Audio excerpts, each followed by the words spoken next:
TV KPM.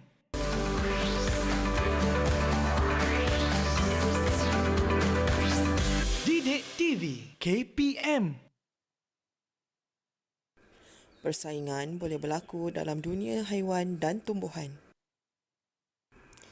Antaranya ialah bersaing untuk mendapatkan pasangan, makanan, malah bersaing untuk mendapatkan kawasan. Contoh lain, berkongsi sumber yang sama seperti air. Tumbuhan juga bersaing untuk mendapatkan nutrisi, air serta cahaya matahari. Hello, Assalamualaikum adik-adik sedang menonton sekarang. Ini dia Teroka di Didik TV KPM bersama Kak Eli Arifin di sini dan juga Cikgu Nur Hawida sekali lagi datang. Okey, baik Cikgu. Hari ini kita akan belajar sesuatu yang menarik. Kasih tengok tadi dekat dalam video ada haiwan-haiwan dan sebagainya. Kat sini pun ada juga haiwan-haiwan. Tapi sebelum tu saya nak beritahu ke Cikgu. Untuk adik-adik juga di rumah untuk menjaga SOP, menjaga penjarakan sosial, penjarakan fizikal, kerak sanitasi tangan, cuci tangan dan memakai pelitup muka setiap kali keluar dari rumah. Dan sebelum terlambat saya nak ucapkan selamat Hari Guru kepada Cikgu. Terima kasih. Sama-sama dan juga selamat Hari Raya kepada Cikgu dan juga adik-adik sedang menonton serta penonton yang sedang menyaksikan Teroka hari ini. Okey, kita nak sanitasi tangan dulu. Okey. Lepas tu baru turn Cikgu, boleh? Alright. Okey, sanitasi dulu. Kemudian kita simpan pelitup muka kita ni di dalam bekas yang bersih untuk menjaga kebersihan. Baiklah. Ni ada sarung kita ni. Yang comel ni kita simpan dalam ni. Dan lepas tu nanti boleh pakai balik. Okey, Cikgu. Ya, saya. Saya nak ucapkan selamat Hari Guru macam tadi tu. Tetapi sempena Hari Guru 2021 ini, kita menjalankan kempen #Terima Kasih Cikgu. Jadi kita menerima banyak sangat kad ucapan Hari Guru daripada murid-murid seluruh Malaysia. Jadi saya dah pilih siap-siap dah untuk Cikgu. Comel tak? Comel. Warna lebih kurang, hampir-hampir. Maroon. Betul. Terima kasih Cikgu. Ini daripada Yutong. Goh Yutong daripada kelas 3K. Okey. Ini ni Goh Yutong ni depan dia. Tiding, Ada butterfly. Kan? Butterfly. Jadi kita buka ribbon dia ni. Sebab kat dalam dia ada isi. Pop up. Diorang ni kreatif tau Cikgu. Guru penyalar generasi berkualiti. Selamat Hari Guru. Ada gift box kat dalam dia. Okey, ini dia. Terima kasih adik Yutong. Sama. Okey, sekarang ni Cikgu, kita nak berkenalan dengan murid-murid Cikgu dalam talian. Tapi kita ada satu lagi kad ucapan secara digital. Okey. Cikgu boleh dah bersedia nak tengok? Boleh, bersedia. Boleh. Okey, jom kita saksikan. Terima kasih Cikgu. Saya ingin mengucapkan terima kasih Cikgu kerana memberi saya ilmu pengetahuan dan mendidik kami dengan baik. Daripada Liao Yong Hang, Sekolah Jenis Kebahasaan Chong Hua Kim Cho Seng. Comel tu gambar dia ada tu. Terima kasih banyak-banyak adik. Okey, jom kita berkenalan dengan murid-murid Cikgu dalam talian. Okey, boleh. Siapakah mereka? Daripada sekolah mana? Hari ini saya bawakan murid-murid, 4 orang murid daripada 2 buah sekolah yang berbeza. Okey. Jom kita tengok siapa murid-murid kita. Siapa yang dalam talian? Okey. Okey, ada 4 orang di situ, 2 lelaki, 2 perempuan. Okey, kita mulakan dengan Serina. Assalamualaikum, Cikgu Hawida dan Kak Eti. Saya Serina Muhammad Syafiq Wong. Boleh panggil saya Serina. Saya bersekolah di SMK Seri Bintang Selatan. Terima kasih. Sama-sama. Ini tingkatan berapa ni? Tingkatan 2. Tingkatan 2. Okey, seterusnya Cikgu. Sarah. Silakan Sarah. Assalamualaikum, Cikgu Hawida dan Kak Eli. Saya Nur Sarah Nabila binti Muhammad Rizal. Boleh panggil saya Sarah. Saya bersekolah di SMK Seri Bintang Selatan. Okey. Sekarang kita nak kenalan dengan 2 orang kumbang. Kumbang kita. Okey, silakan Amin. Assalamualaikum, Cikgu Hawida dan Kak Eli. Salam. Nama saya Muhammad Amin Haikal bin Ahmad Tamizi dari Sekolah SMK Seri Permaisuri. Okey. Nak panggil apa ni? Amin ke Haikal? Panggil Amin. Amin. Amin. Okey, seterusnya yang terakhir. Okey, silakan Adam. Assalamualaikum dan selamat sejahtera. Nama saya Adam Naufal bin Muhammad Razak. Boleh panggil Adam. Adam. Baik. Senang tu nama Amin Adam. Amin Adam. Okey, itu dia murid cikgu yang akan bersama-sama belajar dengan kita hari ini untuk subjek sekolah pula dah. Saya nampak kat belakang tu kan. Sains untuk menengah rendah kelestarian global keseimbangan ekosistem. Sebab itulah kita ada apa tu haiwan-haiwan. Diorama kita panggil. Apa dia? Diorama. Baik, diorama. Okey, cikgu boleh terangkan sedikit tentang subjek kita hari ini. Okey, so subjek kita hari ini adalah sains menengah rendah untuk tingkatan 2 sebenarnya. Okey, ini adalah bab yang kedua.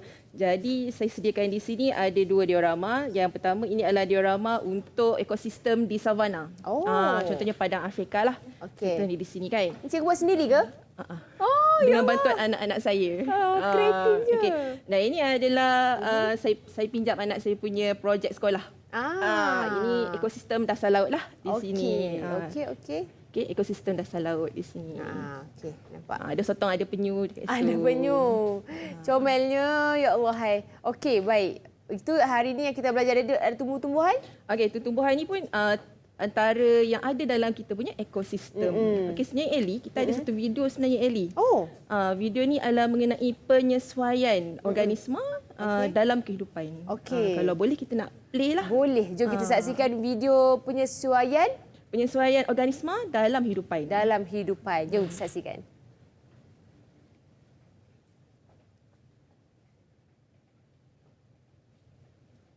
Okey, mungkin ada masalah teknikal untuk memainkan video dulu, cikgu. Okey. Dan mungkin cikgu boleh terangkan dengan lebih detail sedikit tentang subjek yang topik yang kita rungkaikan sekarang ni. Okey. Jadi pada hari ini murid-murid akan membincangkan interaksi-interaksi yang berlaku dalam kita punya ekosistem. Okey. Jadi apa kaitan interaksi contohnya haiwan, tumbuhan dengan kita manusia? Okey. Macam mana kita nak aplikasikan jenis-jenis interaksi itu dalam kehidupan seharian kita sendiri?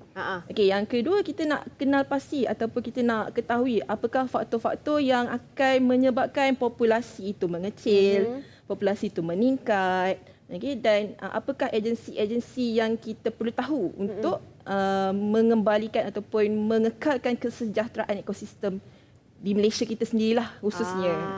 Baik, okey. Itu dah sedikit penerangan daripada cikgu. Kita nak saksikan video dan selepas itu kita akan rehat seketika. Jom kita saksikan video dulu. Bagaimana organisma menyesuaikan diri dengan persekitaran? Musang Arktik mempunyai telinga yang kecil dan bulu tebal untuk mengurangkan kehilangan haba.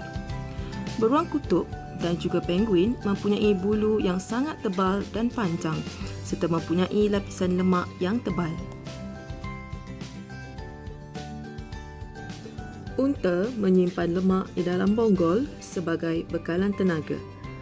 Kaktus pula mempunyai batang berair untuk menyimpan air. Tak sempat dah kot. Terima kasih padamu cikgu, jasamu akan ku kenang selalu. Tak pernah lelah tunjuk ajarku. Terima kasih tu kepadamu cikgu. Terima kasih padamu cikgu, jasamu akan ku kenang selalu. Tak pernah lelah tunjuk ajarku.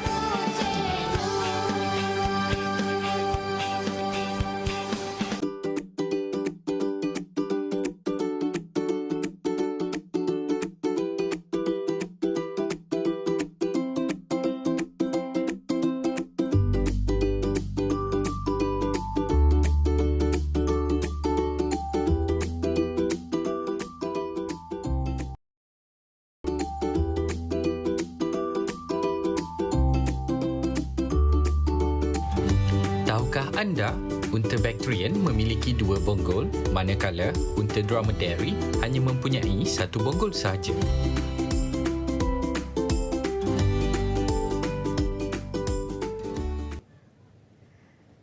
Kembali di Teroka Didik TV KPM. Hari ini saya rasa macam mood-mood macam pergi zoo. Sebab ada haiwan, ada tumbuh-tumbuhan.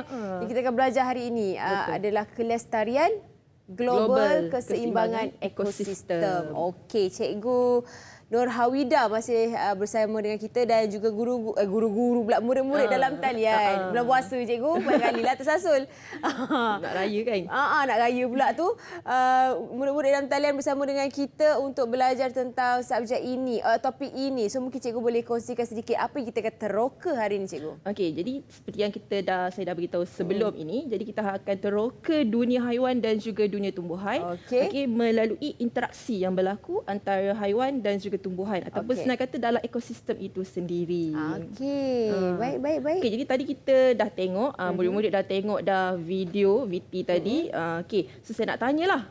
Okey, VT tadi ada 2 keadaan ataupun 2 iklim, 2 tempat, tundra dan juga kat mana tadi satu lagi di gurun. Okey, jadi saya nak tanyalah dekat murid-murid kita ni, okey. Macam mana beruang kutub dan juga penguin ni menyesuaikan diri di kawasan tundra? Siapa nak cuba jawab?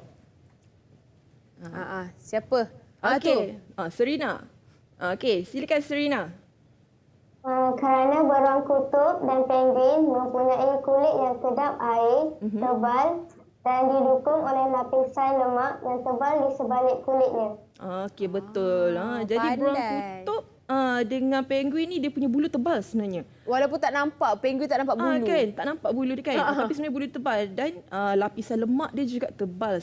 Sangat tebal sebab tu dia boleh hidup kat kawasan ekstrim yang sangat sejuk. Okey. Soalan yang kedua kita nak tanya, satu lagi soalan. Okey, unta. Unta hidup di padang pasir kan. Padang pasir sangat panas. Jadi macam mana unta ni nak menyesuaikan diri dia di padang pasir? Yang ni saya rasa saya nak Adam lah jawab. Adam, macam mana unta menyesuaikan diri di padang pasir, di kawasan gurun? Unta mempunyai bonggol untuk membekalkan sumber tenaga. Dia simpan apa dalam bonggol dia, Adam? Lemak. Okey, betul. Jadi sebab selalu orang ingat bonggol unta tu ada air. Sebenarnya lemak. Sebab dia adalah sumber tenaga untuk unta kat kawasan gurun kan. Cuaca agak panas di sana. Okey, jadi terima kasih murid-murid sebab dah berikan jawapan. Jadi di situ penyesuaian hidupan, penyesuaian hidupan untuk organisma ni dia bergantung.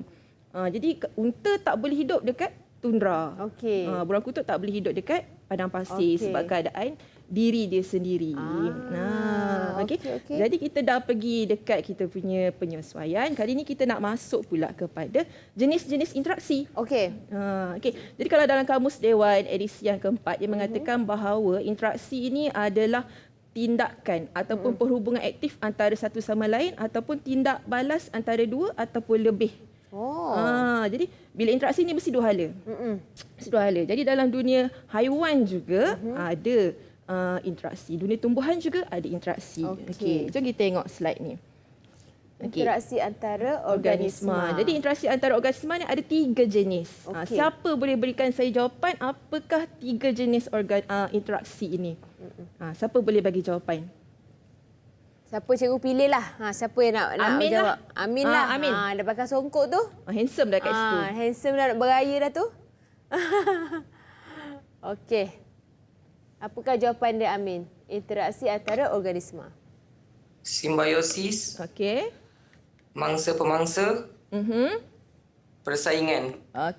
Ini adalah 3 jenis interaksi utama dalam dunia haiwan dan juga tumbuhan. Kemudian, siapa boleh berikan saya untuk simbiosis? Simbiosis pun ada 3 juga lagi. Pecahan dia pecahan untuk simbiosis. Sebab simbiosis ni maksud dia lain berbanding dengan mangsa-pemangsa dan juga persaingan. Yang ni saya nak Sarah lah. Sarah. Berikan 3 lagi jenis untuk simbiosis.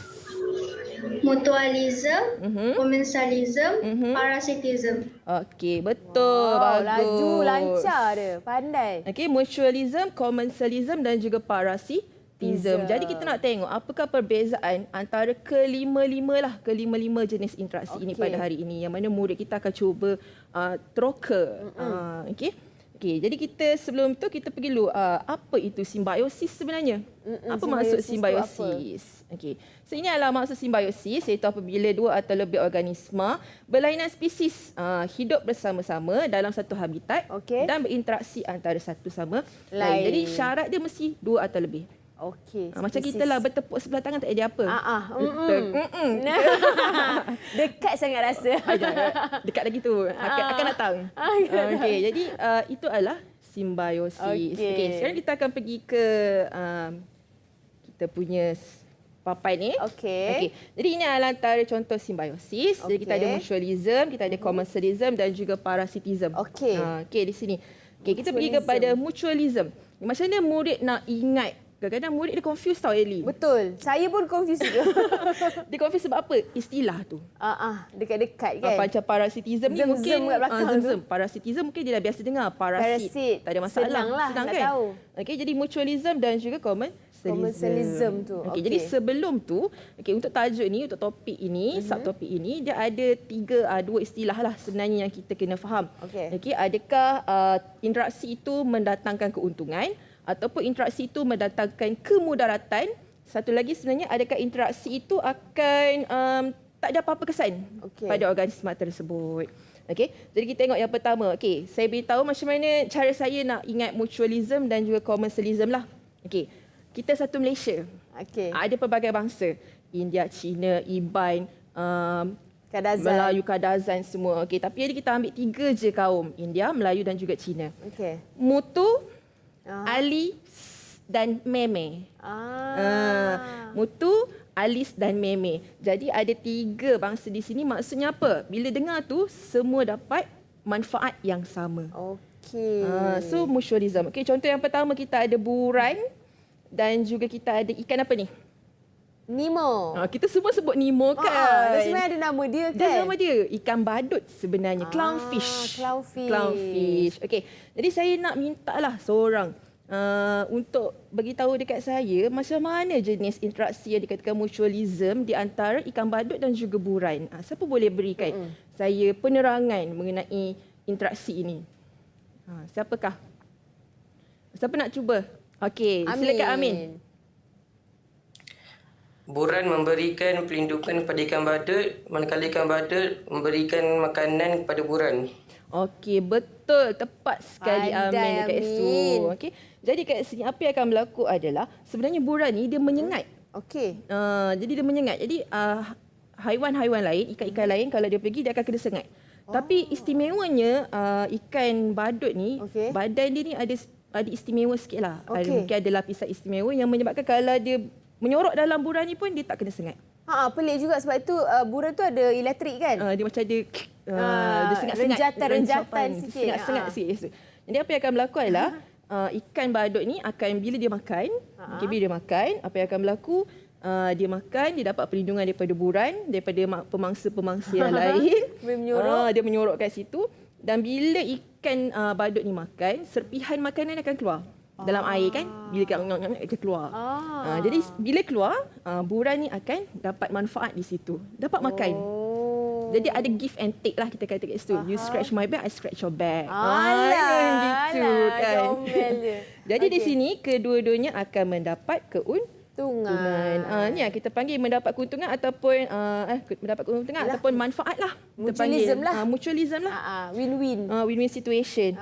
Contoh yang kedua adalah ini kerbau. Parasitism. Dan juga burung gembala kerbau. Kita selalu tengok kan, kalau kita selalu tengok, apa yang akan berlaku di situ adalah burung gembala kerbau ni akan makan kutu-kutu yang ada pada kerbau. Kenyanglah dia. Kenyang. Jadi apa yang akan berlaku kepada kerbau? Kenapa kita kata mutualism? Dalam masa yang sama, kerbau itu akan bersih. Jadi dua-dua untung juga di situ. Okey, boleh ada untung, ada untung. Ada untung. Dua-dua untung. Kita berniaga mesti ada untung. Okey. Yang kedua, kita pergi yang kat sini pula. Commensalism. Okay, kita tengok commensalism pula. Okay, saya pergi kat contoh yang ini dululah. Ikan jerung dan ikan remora. Ikan remora. Okay, ni siapa nak cuba terangkan? Macam mana kalau kita nak terangkan interaksi ni macam mana? Okay, siapa nak cuba terangkan? Ikan jerung dengan... Okay, Sarah. Silakan Sarah. Commensalism iaitu interaksi antara dua organisma yang memberi manfaat kepada satu organisma sahaja tanpa menguntungkan organisma yang lagi satu. Contohnya, ikan remora mendapat makanan daripada serpihan mangsa ikan jerung.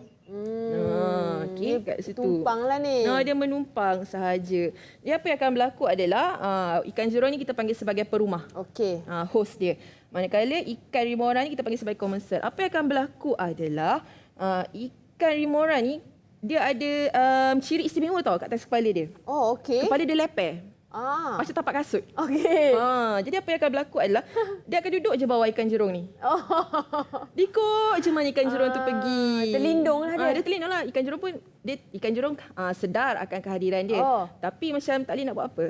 Seketika lah. Macam tu. Jadi apa yang akan berlaku adalah kenapa ikan remora ni akan dapat keuntungan. Bila ikan jerung ni makan, masa sama juga serpihan makanan akan keluar daripada mulut. Jadi apa yang akan berlaku adalah ikan remora ni akan ambil kesempatan makan. Kenyanglah kat situ. Tak payah susah-susah. Senang hidup. Senang je hidup. Melekat je kat situ. Lepas tu dia terus cari. Pergi je, ikut je. Okey, kemudian yang ni saya rasa banyak juga rumah yang tanam pokok ni. Pokok apa tu? Langsuya. Paku langsuya. Langsuya. Okey, jadi paku langsuya ni dia akan melekat dekat dahan pokok. Dia melekat je. Kenapa dia melekat? Dia nak dapatkan sumber cahaya, dia nak dapatkan pengudaraan, tempat berlindung, sokongan. Jadi dia hanya melekat saja. Itu dekat hutan banyak sangat. Kelapa sawit kan biasa kalau dulu-dulu kan. Betul.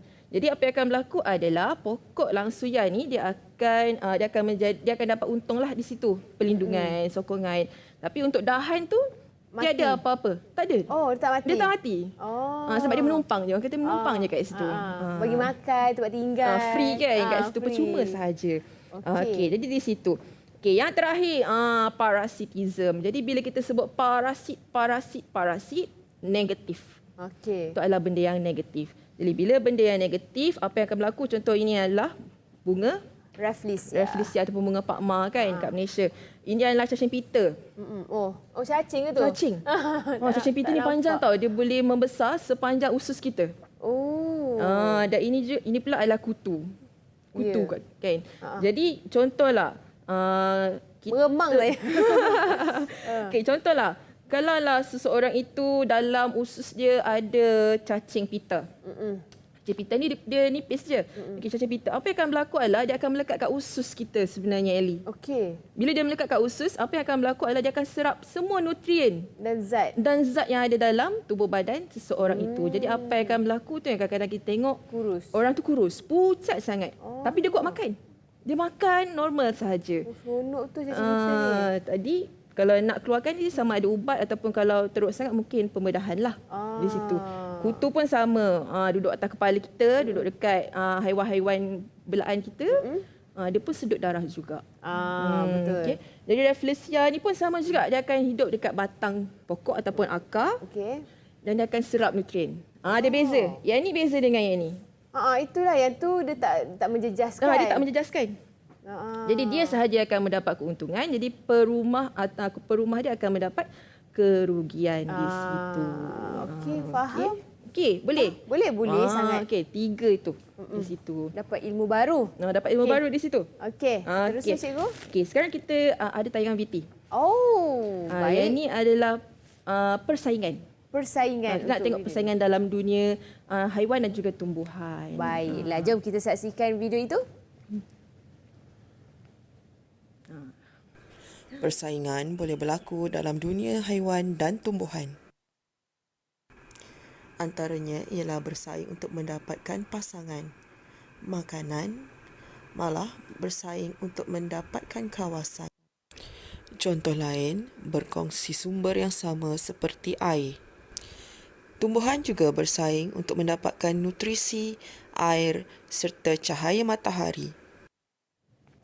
Oh, itu dia persaingan. Itu persaingan di situ. Okey, apa yang cikgu boleh kongsikan tentang persaingan ni? Okey, jadi kalau kita dapat tengok di video VT kita tadi, ada pelbagai jenis persaingan kan. Jadi siapa boleh beritahu dengan saya dua contoh persaingan yang anda nampak tadi dalam video. Siapa boleh beritahu dengan saya? Murid-murid yang talian siapa nak volunteer? Siapa nak cuba? Cikgu, dua jenis persaingan yang anda nampak tadi. Tu, siapa tu? Sarah. Okey, silakan Sarah. Pasangan dan makanan. Okey, untuk mendapatkan pasangan dan juga mendapatkan makanan. Jadi kalau Ellie dalam dunia kita ni pun manusia kan. Okey, zaman Ellie sekolah dululah. Ellie bersaing, apakah persaingan yang berlaku dalam kelas Ellie sendiri?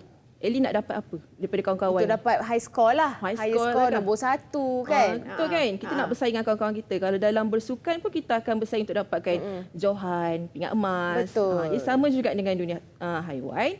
Okey, dia akan bersaing untuk mendapatkan makanan, pasangan, kawasan, okey, sumber air di situ. Okey, bahkan kalau untuk tumbuhan tadi pun dia bersaing untuk dapatkan cahaya matahari, air dan juga nutrisi. Sebab tu kalau kita tanam pokok, okey, kita tanam pokok, apa yang akan berlaku adalah kita kena sentiasa siram. Lepas tu kita kena tengok okey ke tidak.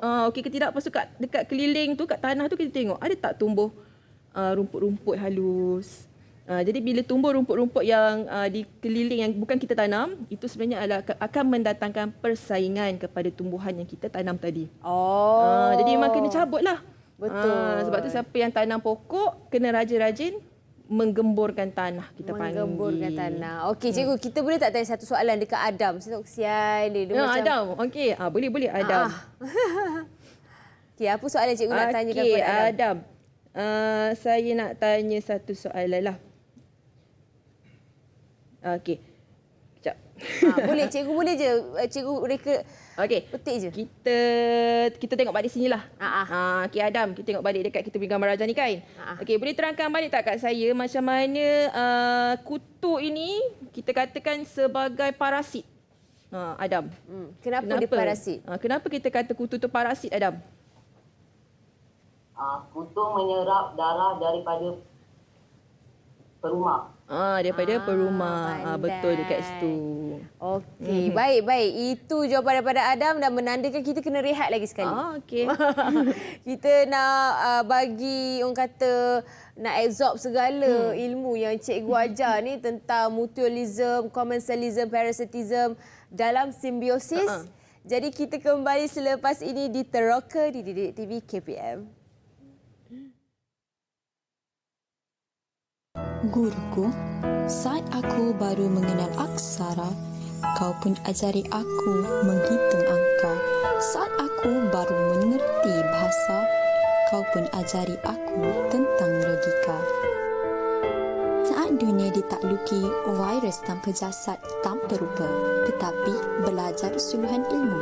Cara bagaimana zahirkan, warga guru berhabis fikir. Menunggu esok tak lena di kamar, mata tertutup, minda menerawang.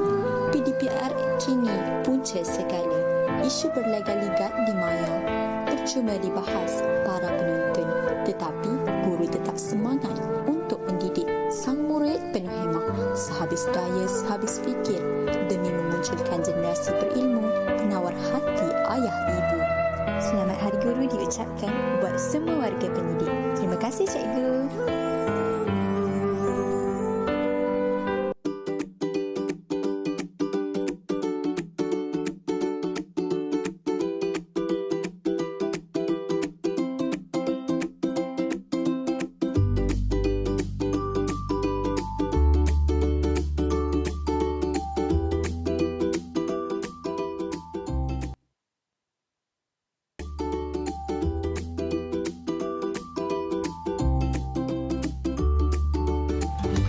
Tahukah anda, toksin yang dirembes oleh katak poison dart, vertebrata paling beracun di dunia, digunakan untuk meracuni mata panah buruan oleh puak native Indian di Amerika Barat.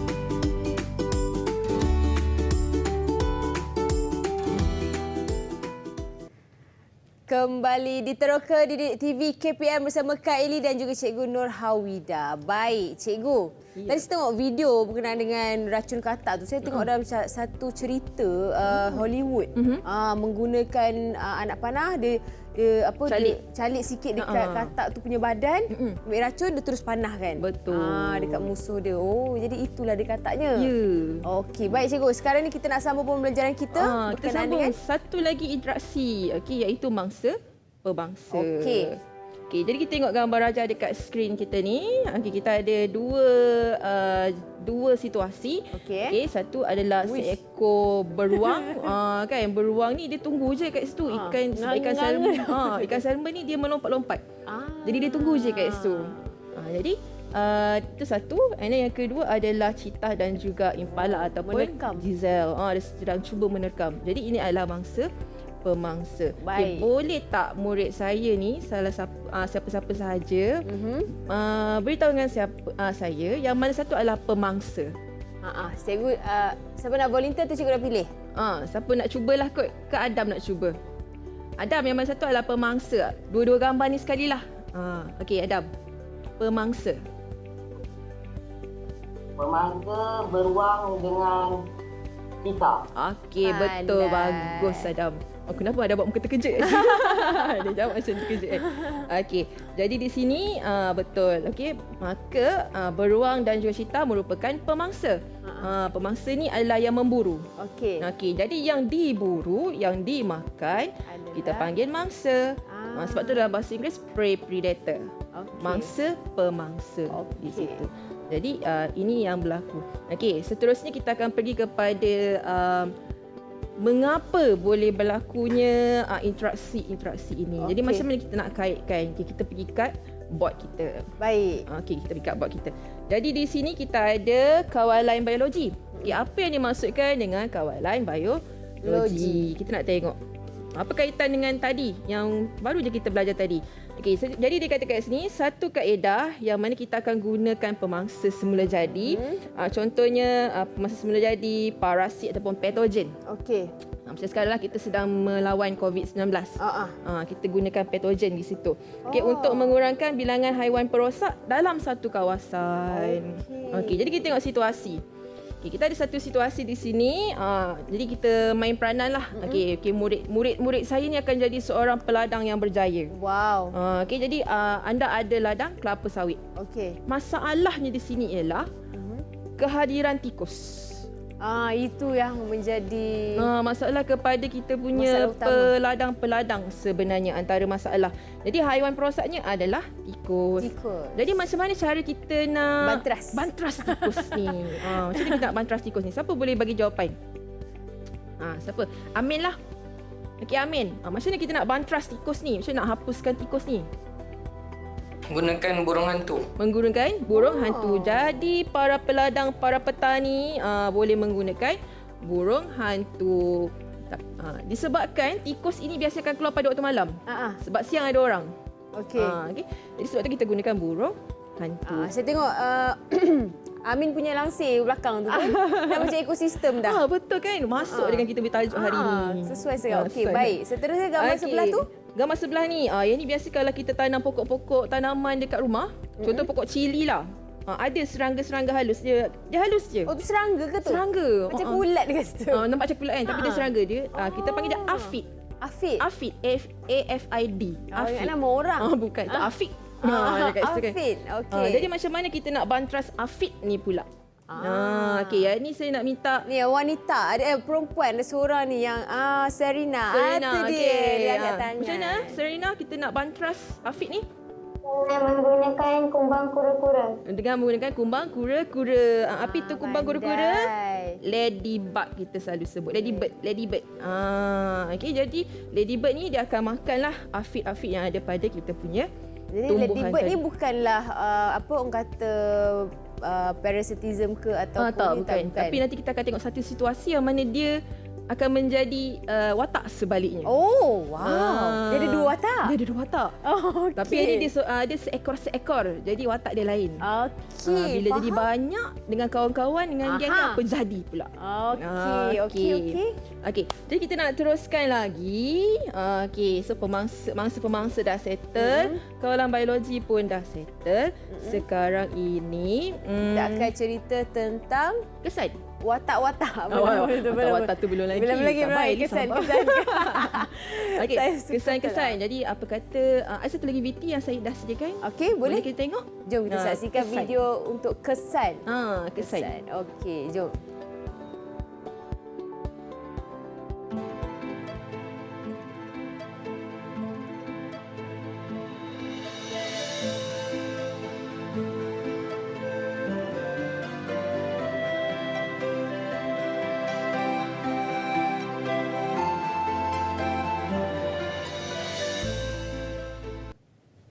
Itu dia kesan pencemaran alam sekitar. Okey, kesan pencemaran alam sekitar, apa yang akan berlaku kalau kita punya ekosistem ni terjejas. Okey, tapi sebelum tu kita tanya baliklah, kita ataupun kita hold dulu soalan tu. Okey, jadi kita nak tengoklah di sini apa yang akan berlaku. Okey, saya pergi lajukan sikitlah. Okey, jadi ini adalah kelebihan dan kekurangan kaedah kawalan biologi sebentar tadi. Okey, kita pergi balik dekat subtopik tu. Jadi kelebihan yang pertama adalah lebih mesra alam. Okey. Sebab kita gunakan haiwan juga, okey, ataupun pemangsa. Tapi kekurangan tidak masa yang lama, Ellie. Oh. Kenapa rasanya? Sebab nak recover balik. Okey, jadi bila macam kita lah, bila kita dah makan, kita akan kenyang. Okey. Jadi sama tadi macam tadi burung hantu ataupun pemangsa-pemangsa yang lain. Bila dia dah kenyang, dia dah takkan kejar dah. Jadi macam ambil masa esok pula lah.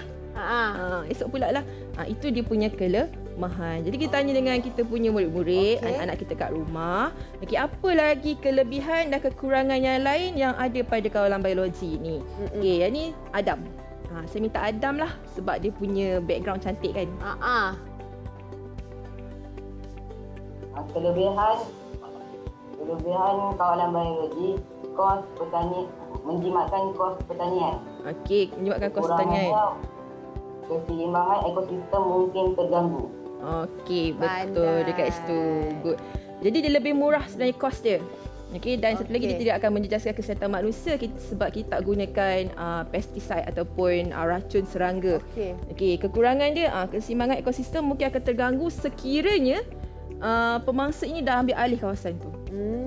Jadi pemangsa ni pula jadi banyak. Yelah, kalau macam dekat kelapa sawit tu, tikus mestilah banyak kan? Takkan kita nak bela seekor je burung hantu? Kita kena banyak kan? Ataupun seperti baru-baru ni berlaku saya ambil situasi di Perak.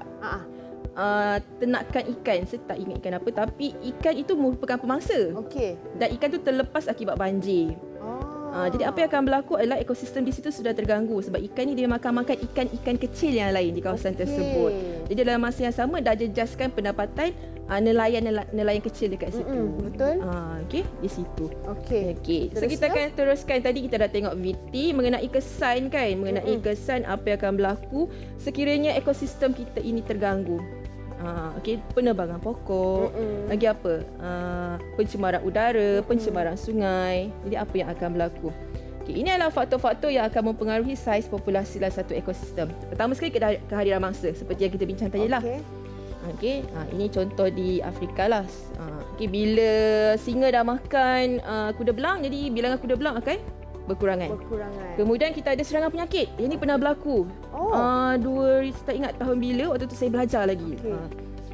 Sesama burung. Ellie masih ingat sesama burung? Saya pun beribu-ribu ekor unggas terpaksa dihapuskan.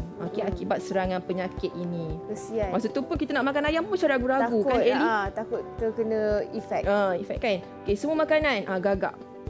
Burung gagak ni pun masalah juga sebenarnya. Jadi bila kita buang sampah secara terbuka, merata-rata tidak dibungkus dengan elok, maka gagak ni akan ambil kesempatan, dia akan makan kat kawasan. Jadi kawasan jadi kotor lah sebenarnya. Bersepah. Okey, dan yang terakhir adalah perubahan cuaca. Antara yang akan terjadi adalah kemarau dan juga banjir. Yang tu yang kita nak sebenarnya. Kita nak elakkan perkara-perkara ini. Okey, baik. Itu adalah faktor yang mempengaruhi saiz populasi dalam suatu ekosistem. Seterusnya cikgu akan sambung. Okey, saya sambung sikit lagi. Okey. Apa yang akan berlaku sekiranya berlaku kekurangan bekalan air? Kita selalu kan terputus bekalan air. Tapi yang ini maksudnya dari segi sungai, tasik, laut. Okey, sekiranya berlaku kekurangan bekalan air, kemarau. Kan, tumbuhan tidak menjadi. Okey, haiwan-haiwan akan mati. Okey, jadi di sini akan menjejaskan pendapatan petani dan para petani lah, serta peladang. Okey, seterusnya migrasi. Okey, migrasi, perpindahan satu-satu haiwan ke tempat yang lain secara besar-besaran. Contohnya flamingo, yang ini adalah kerbau kot saya rasa. Okey, kerbau. Jadi apa yang akan berlaku apabila berlaku perpindahan yang sangat besar-besaran ini, bila dia pindah satu tempat, apa yang akan berlaku adalah semua serangga ke tumbuh-tumbuhan dekat kawasan tu, dia akan berkurangan. Dia terjejas dekat situ. Dan terakhir adalah perubahan saiz populasi. Jadi apabila ni tadi Ellie yang saya kata, bila seekor sahaja dia baik. Tapi bila dah beramai-ramai, terlalu banyak dekat kawasan tu, dia akan jadi berkuranganlah tumbuhan tersebut. Dan ini adalah belalang juta. Di belalang juta ni biasa dia akan menyerang dekat negara-negara macam Sudan, Uganda, Kenya, negara-negara Afrika. Juta. Dia terbang memang penuh langit tu. Penuh langit tu dengan dia sahaja. Warna hitam. Dia warna hitam hijau. Dia ada macam-macam jenis sebenarnya. Okey, so apa yang akan berlaku kat situ? Merosakkan tanaman. Kesianlah para petani, dia akan mengalami kerugian akibat perkara-perkara ini, belalang ataupun ladybug ni. Itulah ladybird yang cikgu cakap tadi tu. Dia berubah watak kalau ramai-ramai. Kalau ramai-ramai ada geng kan, ada lain sikit dekat situ. Terus lupa diri. Okey, kita nak main. Saya dah bagi tugasan khas untuk kita punya murid-murid ni sebenarnya. Okey, kita simpan dulu tugasan itu cikgu. Boleh. Kita sambung kejap lagi. Okey, kita nak berehat seketika, kembali selepas ini di Teroka di Didik TV KPM.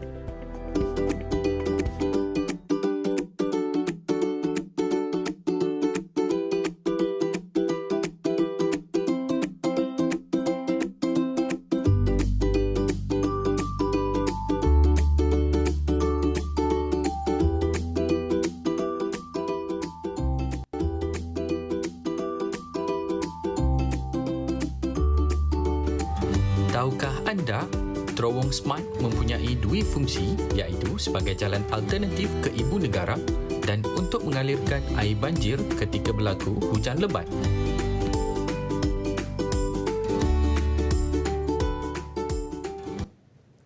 Kembali di Teroka di Didik TV KPM bersama Kylie dan juga Cikgu Nur Hawida. Okey cikgu, tadi cikgu ada bagi tugasan dekat murid-murid cikgu dalam talian. Betul. So mungkin boleh kita kongsikan sedikit apakah tugasan itu. Okey, jadi murid-murid saya telah diberikan tugasan, mereka main peranan.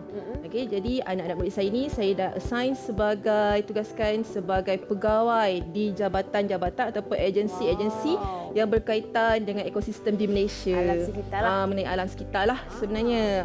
Okey, jadi kita ada pegawai di Jabatan Alam Sekitar Malaysia. Okay, siapa pegawainya? Serina. Okey, Serina, apa tugas awak Serina dekat Jabatan Alam Sekitar ni?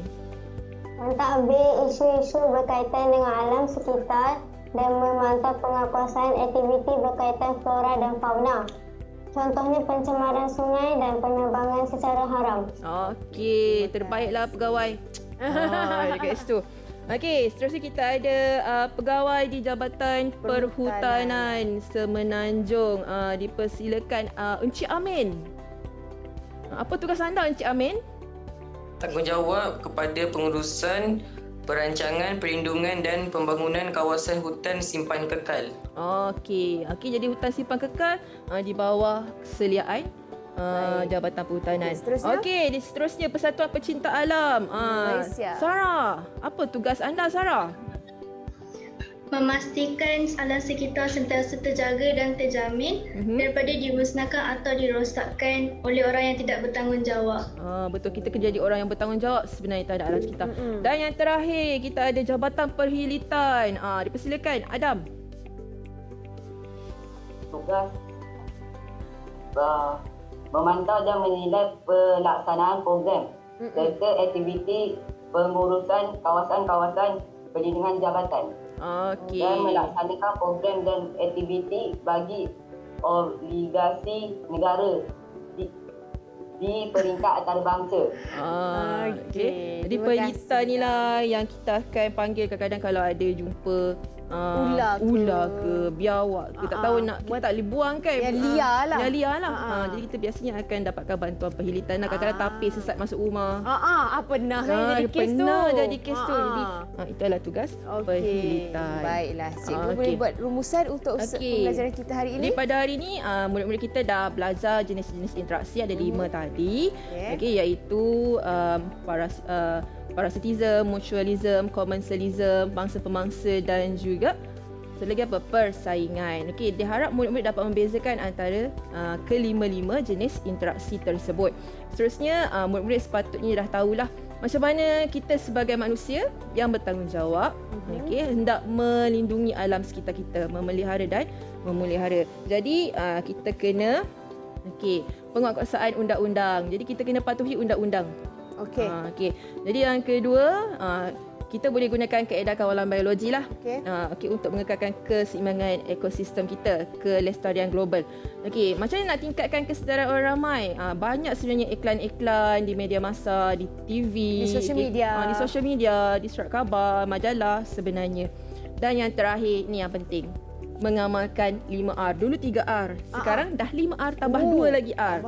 Apa itu 5R? Okey, mungkin tak berapa nak jelas sangat di sini. Cikgu boleh baca lah. Okey, saya baca. Okey, kalau dulu kita ada recycle, reuse dengan reduce. Kan kita ada recycle, reuse dan juga reduce. Tapi sekarang dah tambah lagi 2, reject dan repair. Kenapa? Kalau boleh sebenarnya kalau barang kita tu boleh lagi kita gunakan, boleh lagi dibaiki, kita baiki. Repair lah. Kita repair lah.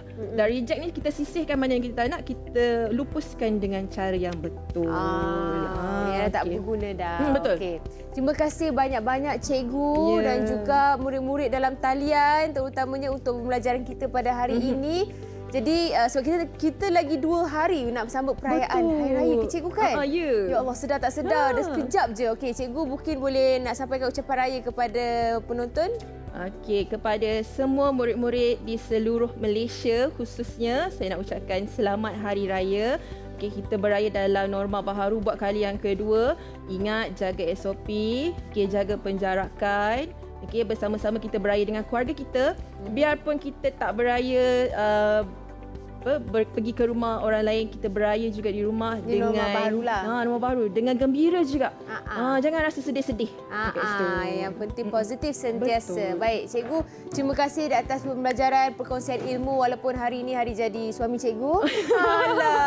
Datang juga ke sini untuk bersama-sama.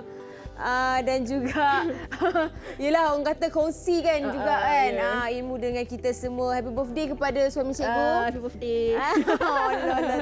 Dan itu sahaja nampaknya teroka pada hari ini. Kita dapat teroka tentang ekosistem. Selamat Hari Raya Aidilfitri. Kak Eli nak ucapkan kepada adik-adik yang menonton, yang penting jaga SOP. Setiap kali menyambut perayaan Hari Aidilfitri, jaga penjarakan sosial, kerap sanitasi tangan, cuci tangan dan pakailah pelitup muka sentiasa di mana saja anda berada bila keluar dari rumah.